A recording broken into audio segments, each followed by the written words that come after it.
નમસ્કાર વિદ્યાર્થી મિત્રો, આપણે પરમાણુનું બંધારણ જે છે એ ચેપ્ટર જોઈએ છે. અહીં તો શરૂઆતમાં જો કે આ ચેપ્ટર જે છે એની પ્રસ્તાવનાઓ જે છે એ રિડ્યુસ થઈ ગઈ છે નવા સિલેબસમાંથી, પણ તમારે જે છે શરૂઆત કરતાં પહેલાં તમે એને સમજશો કે કઈ રીતે આ ચેપ્ટર જે છે એ તમે આમ ધોરણ 9માં ભણી ચૂક્યા છો, બરાબર ને? પણ આપણે પરમાણુનું બંધારણ જે છે એની થોડી ડિટેલ જોઈ અને પછી ફરીથી આપણે જે છે એ આપણે મેન જે છે ત્યાંથી ચાલુ કરશું. પરંતુ અહીંથી જે છે તમારે શરૂઆતની પ્રસ્તાવના સમજવી ખૂબ જ જરૂરી છે. તો પરમાણુનું બંધારણ, તો ધોરણ 9માં તમે ભણ્યા છો કે પરમાણુ જે છે એ કઈ રીતે બંધાયેલો છે. તો પરમાણુ જે છે એ તમે આમ તો જે વાત છે એ પ્રમાણે કહો છો કે પરમાણુ જે છે એક ડાલ્ટનની અભિધારણા જે છે એવું કહે છે કે એ અવિભાજ્ય છે. પરંતુ તમે હવે જાણી ચૂક્યા છો કે એમાં ઇલેક્ટ્રોન, પ્રોટોન, ન્યુટ્રોન, ફોટોન, પોઝિટ્રોન જેવા કણો છે. તો આ કઈ રીતે છે એ આપણે અહીં સમજશું. તો શરૂઆતમાં પરમાણુનું બંધારણ જે છે, અહીં શબ્દ જે છે પરમાણુ જે છે, તો ભારતીય આપણે સંસ્કૃતિ પ્રમાણે જોઈએ તો આપણા ઋષિ જે હતા કણાદ ઋષિ, તો કણાદ ઋષિએ એવું કહ્યું કે દરેક વસ્તુ છે એમાં કણ છે. એટલે આપણે કહેતા હોઈએ છીએ કે જનરલી કણે કણમાં ભગવાન છે. આપણે કહેતા હોઈએ છીએ કે કણે કણમાં ભગવાન છે. તો કણ જે છે દરેકમાં છે. તો એવું કણાદ મુનિ જે છે એમનું કહેવું હતું કે દરેકમાં એક મૂળભૂત કણ જે છે તો એ કણ હતો. એ જ રીતે ડાલ્ટનની અભિધારણા છે. તો ડાલ્ટને એવું કહ્યું હતું કે ડાલ્ટને કહ્યું હતું કે દરેક વસ્તુ જે છે, માનો કે આ ચોક છે, એના નાના ટુકડા કરતા જઈએ તો નાનામાં નાનો જે ટુકડો છે આપણે નરી આંખે કદાચ ના જોઈ શકીએ, તો એ જે ટુકડો છે તો એમાં પણ છેલ્લે જે એનું ભાગતા હોય તો છેલ્લામાં છેલ્લો જે કણ છે એને એનું શું નામ આપ્યું? પરમાણુ. એનું નામ શું આપ્યું? પરમાણુ. તો અંગ્રેજીમાં આનો શબ્દ શું છે? એટમ. પરમાણુ જે છે એનો શબ્દ છે એટમ. એટલે કે આ શબ્દ ગ્રીક ભાષા અટોમિયો એના પરથી આવેલો છે. આ શબ્દ કોના પરથી? અટોમિયો, એટલે કે જેનું વિભાજન ન થઈ શકે એવું, એના પરથી આ શબ્દ આવેલો છે અટોમિયો. તો જેનું વિભાજન ન થઈ શકે, ટોમિયોનો મતલબ છે વિભાજન થવું, એ ટોમિયો એટલે વિભાજન ન થઈ શકે તેવું. તો આ શબ્દ જે છે વિભાજન ન થઈ શકે તેવું હતું. એનો મતલબ કે આનું વિભાજન જે પરમ અણુ છે, શ્રેષ્ઠ આ અણુ જે છે પરમ અણુ, કે છેલ્લામાં છેલ્લો અણુ છે, આવી વાત હતી. પરંતુ સમય જતાં જે છે એ આ બાબતમાં ફેરફાર થયો. ડાલ્ટનની અભિધારણાઓ જે હતી ત્યાંથી ફેરફાર કેમ થયો? તો એનું કારણ અપરમાણ્વીય કણોની જે શોધ છે એ કરવામાં આવી. તો એ શોધ જે છે થવા પાછળનું કારણ શું હતું? તો જનરલી આપણે જોઈએ છે કે રેશમ જે છે એની સાથે કાચ અથવા તો એ બને એને ઘસવામાં આવે અને વિદ્યુત ઉત્પન્ન થાય છે. અથવા તો અત્યારે શિયાળાની ઋતુમાં તમે પણ જોતા હશો કે આપણે જે ગરમ ઊનની ચાદર કે ઓઢી છે અને તેમાં આમ તમે હાથ કે રીતે કરો છો, અચાનક તણખા તમને ઉત્પન્ન થતા જોવા મળે છે. તો આ વિદ્યુત ઉત્પન્ન થયું. તો અચાનક જ વિદ્યુત કઈ રીતે ઉત્પન્ન થયું? તો આ બાબત એના તરફ દોરી જાય છે કે આ કંઈક જે છે ઉદ્ભવવું, અથવા તો આપણે વાળ પર અમુક કાંસકો, સૂકો કાંસકો એ ઘસી અને કાગળ જે છે એને નજીક લાવે તો ટચ થાય છે, તો ચુંબકીય આકર્ષણ થવું. તો એ કણો જે છે એની અંદર કંઈક વિદ્યુતીય અને ચુંબકીય પરિબળોનો ફેરફાર થાય છે. તો આના પરથી જે છે અપરમાણ્વીય કણો તરફ જવામાં આવ્યું. તો આ અપરમાણ્વીય કણો જે છે એની શોધ તરફ જવામાં આવ્યો. તો અપરમાણ્વીય કણો જે છે એમાંનો આપણો જે છે કણ, તો મુખ્ય કણ જે છે ઇલેક્ટ્રોન. તો ઇલેક્ટ્રોનની શોધ કઈ રીતે થઈ એ આપણે જોવું છે. તો ઇલેક્ટ્રોનની જે શોધ છે, અહીં તમને શરૂઆત જે છે એમાં કહ્યું છે કે ઇલેક્ટ્રોન જે છે એની શોધ માટે થઈને તો અલગ વૈજ્ઞાનિકો શરૂઆતમાં પ્રયત્ન કરતા હતા કે આ જે છે કણોમાં આવું કેમ થઈ રહ્યું છે. આ બાબતે ઉપર ખૂબ જ અભ્યાસ કરવામાં પણ આવ્યો.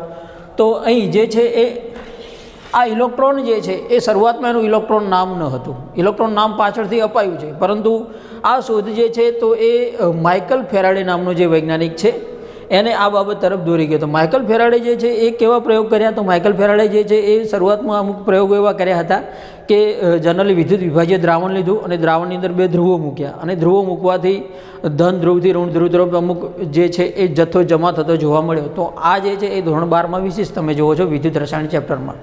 તો આ બાબત પરથી તેને કહ્યું કે વાયુમય પદાર્થ માટે આ થઈને પ્રયોગ કર્યો. તો ઇલેક્ટ્રોનની શોધ માટે થઈને એને શું કર્યું? તો એને જે છે એ આ રીતે એક કાચની નળી લીધી, એમાં વિદ્યુત ધ્રુવ જે છે એ ગોઠવવામાં આવ્યા. તો એક બાજુ ધન વીજભાર હતો અને એક બાજુ ઋણ વીજભાર હતો. તો આ જે છે ધન વીજભાર એ ધ્રુવનું નામ જનરલી એને એનોડ તરીકે અને ઋણ જે છે એને કેથોડ. આ એક ધાતુના ટુકડા જ છે. આ જે છે ધાતુના ટુકડા જ છે, પરંતુ એને જે છે વિદ્યુત ધ્રુવ કહેવામાં આવે છે. તો એને જે છે એ ઊંચા વિદ્યુત વોલ્ટેજ સાથે એને હાઈ વોલ્ટેજ જે છે એ એની સાથે જોડવામાં આવ્યો. આ વિદ્યુત ધ્રુવોને જે છે આની અંદર જે છે એ શૂન્યાવકાશ કરી આની અંદર જે છે એ શૂન્યાવકાશ પંપ ગોઠવવામાં આવ્યો, જેથી એકદમ જે છે પ્રેશર એકદમ લો થઈ જાય. એકદમ લો પ્રેશર જે છે એ રાખવામાં આવ્યું, અને લો પ્રેશરે જે છે એ માઇકલ ફેરાડેએ શું કર્યું, તો આ જે છે આની અંદર ઊંચો વિદ્યુત પ્રવાહ પસાર કર્યો. તો પસાર કરતાં અમુક બાબતો જોવા મળી. તો આ બાબતો જોવા મળે એક જો શૂન્યાવકાશ હતો લગભગ નહીવત વાયુ નથી એવું નથી કર્યું, પણ એકદમ ઓછો વાયુ જે છે એનું પ્રમાણ હતું. અને આ જે છે એ ત્યાં અમુક તારણો એને જોવા મળ્યા. તો આ તારણો કેવા જોવા મળ્યા, તો આ તારણો એ રીતે હતા કે અહીંથી જે છે એ અમુક કિરણો જે છે એ પસાર થતા હતા. અમુક કિરણો અહીંથી કઈ બાજુથી, કેથોડથી એનોડ તરફ જતા જોવા મળ્યા. હા, વિઝિબલી જોવા નહોતા મળ્યા, એ દ્રશ્યમાન નહોતા, બરાબર ને. એ કિરણો જે છે તો શું કરવામાં આવ્યું, આ જે ધ્રુવ છે, આપણો જે ધ્રુવ છે એની પર વચ્ચે વચ્ચે ક્યાંક શું આ રીતે થોડી થોડી જગ્યા રાખવામાં આવી. એટલે આ જગ્યામાંથી કિરણો જે પસાર થઈને પાછળ જતા હતા, તો પાછળ જે છે પ્રસ્ફુરણ પડદો રાખવામાં આવ્યો. પાછળ શું રાખવામાં આવ્યો, પ્રસ્ફુરણ પડદો, જે શાનો હતો, ઝિંક સલ્ફાઇડનો. તો આ પ્રસ્ફુરણ પડદા ઉપર ઝબકારા જોવા મળ્યા. આ પ્રસ્ફુરણ પડદા ઉપર શું મળ્યા, ઝબકારા જોવા મળ્યા. તો આના પરથી એવું કંઈક સાબિત થયું કે આ જે છે કણો અહીંથી અહીં તરફ આવી રહ્યા છે, એની પર કંઈક ચાર્જ હશે. આ કિરણો જે આવી રહ્યા છે, તો એ કિરણો જે છે એને શું નામ આપવામાં આવ્યું, તો આ જે છે એ કિરણો જે આવી રહ્યા હતા અહીંથી તરફ, તો એનું નામ આપ્યું કેથોડ કિરણો. એને શું નામ આપવામાં આવ્યું, કેથોડ કિરણો નામ આપવામાં આવ્યું.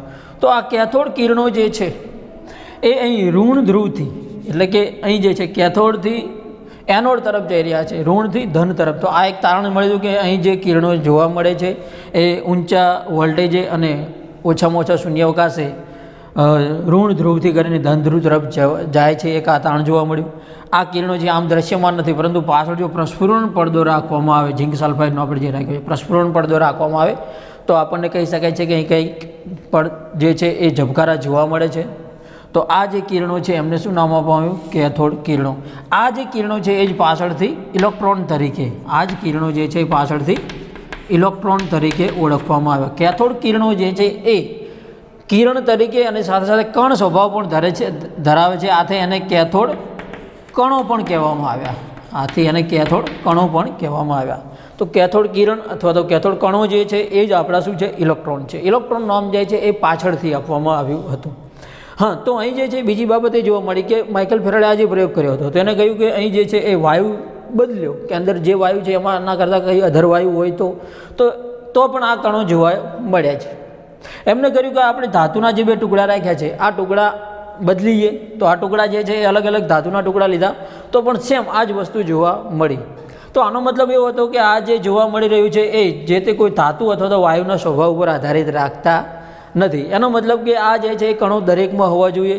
તો આ જે છે એને મૂળભૂત કણો જે છે, એટલે કે દરેકે દરેક આ કણો ધરાવે છે, દરેકે દરેક તત્વો છે, દરેક પરમાણુ છે એની પાસે આ કણો છે. તો મૂળભૂત કણોમાં આનો સમાવેશ કરવામાં આવ્યો.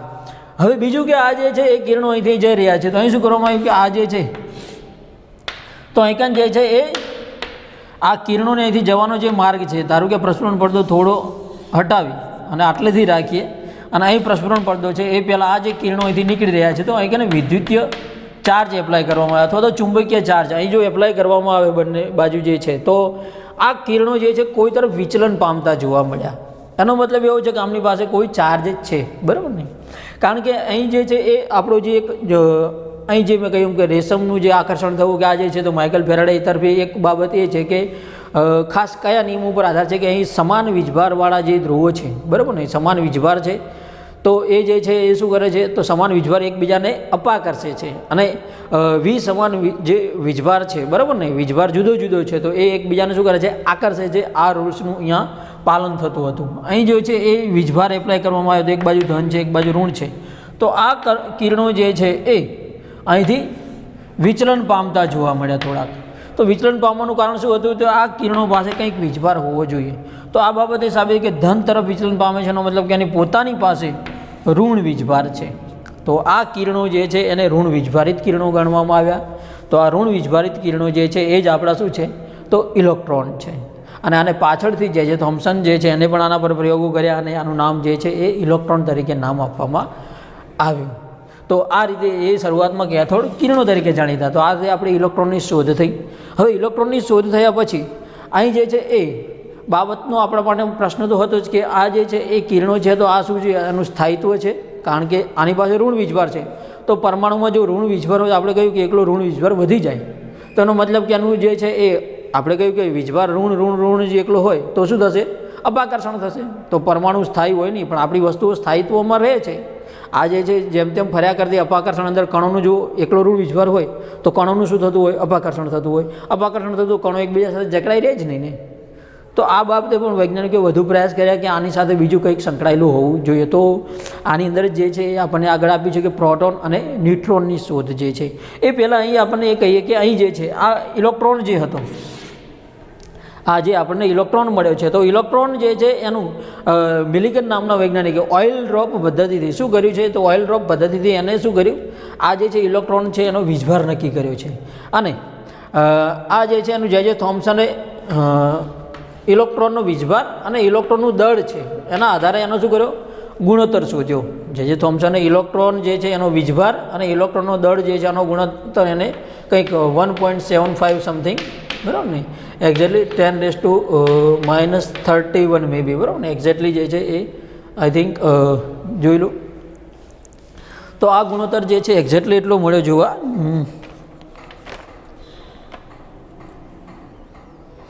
10⁻11 સોરી, બરાબર ને. તો આ ગુણોત્તર જે છે એ એક્ઝેક્ટલી જે છે એ 10⁻11 કુલમ પ્રતિ કિલોગ્રામ જે છે આ ગુણોત્તર જે છે કેટલો જોવા મળ્યો છે, ઇલેક્ટ્રોન અને ઇલેક્ટ્રોનના દળ જે છે, ઇલેક્ટ્રોનનો વીજભાર અને દળનો ગુણોત્તર આટલો જોવા મળ્યો. અને ઓઇલ ડ્રોપ પદ્ધતિ મૂલિકને જે છે એ ઇલેક્ટ્રોનનો વીજભાર કેટલો મળ્યો, તો એને ઇલેક્ટ્રોનનો વીજભાર જે છે એ ચાર્જમાં બધા 1.6022 10⁻31 કુલમ જે છે ઇલેક્ટ્રોનનો વીજભાર આટલો જોવા મળ્યો હતો, બરાબર ને. તો આ વીજભાર છે અને આ છે, તો આના પરથી ઇલેક્ટ્રોનનું દળ જે છે, બરાબર ને, આના પરથી અહીં જે વીજભાર મૂકી અને આ બંને જે છે, તો ઇલેક્ટ્રોનનું દળ જે છે, ઇલેક્ટ્રોનનું દળ EM = E/E/EME, બરાબર ને, આ પરથી જે છે. તો ઇલેક્ટ્રોનનું દળ જે છે એ મળ્યું, તો જે કેટલું મળ્યું, 9.1 × 10⁻31 કિલોગ્રામ જે છે, બરાબર ને. તો આ જે છે ઇલેક્ટ્રોનનું મે બી 22. તો ઇલેક્ટ્રોનનું જે છે એ દળ આટલું જોવા મળ્યું. કેટલું એકદમ નહિવત દળ છે, એનો મતલબ કે ઇલેક્ટ્રોન દરેકમાં છે તો ખરો જ, પરંતુ એનું દળ જે છે આ જે છે શોર્ટમાં બતાવું છું. તો અહીં આ આપણા સિલેબસમાંથી રીડ્યુસ છે, પરંતુ સમજવું જરૂરી છે. ઇલેક્ટ્રોન કેથોડ કિરણો તરીકે શોધાયો. આ ઇલેક્ટ્રોન જે છે, તો ઇલેક્ટ્રોન અને ઇલેક્ટ્રોનનો વીજભાર અને ઇલેક્ટ્રોનના દળનો ગુણોત્તર જે છે એ શોધવામાં આવ્યો. અને આ ગુણોત્તર જે છે ત્યારબાદ આપણને મૂલિગન જે છે એને આપણને ઓઇલ ડ્રોપ પદ્ધતિથી શું કહ્યું, ઇલેક્ટ્રોન જે છે એનો વીજભાર નક્કી કર્યો, તો એનો વીજભાર મળ્યો.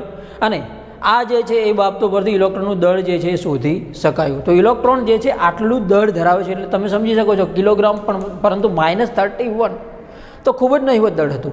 તો ઇલેક્ટ્રોન શોધાયા પછી પરમાણુની સ્થાયીતા સમજવી હતી. આ સ્થાયીતા સમજવા માટે થઈને શું શોધવામાં આવ્યું, તો પ્રોટોન અને ન્યુટ્રોન જે છે એ કણો પણ શોધવામાં આવ્યા. તો એ માટે થઈને ફરી જે થોમ્સને શું કર્યું, તો આ જે છે એ આપણો કેથોડ કિરણવાળો પ્રયોગ હતો, આનો જ ઉપયોગ કર્યો.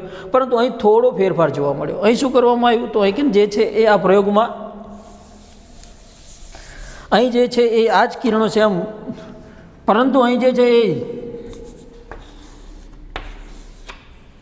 આ રીતે આપણા એનોડ અને કેથોડ હતા, શૂન્યાવકાશ પંપ હતો, પરંતુ અહીં થોડોક વાયુમય જથ્થો એકદમ ઓછો હતો.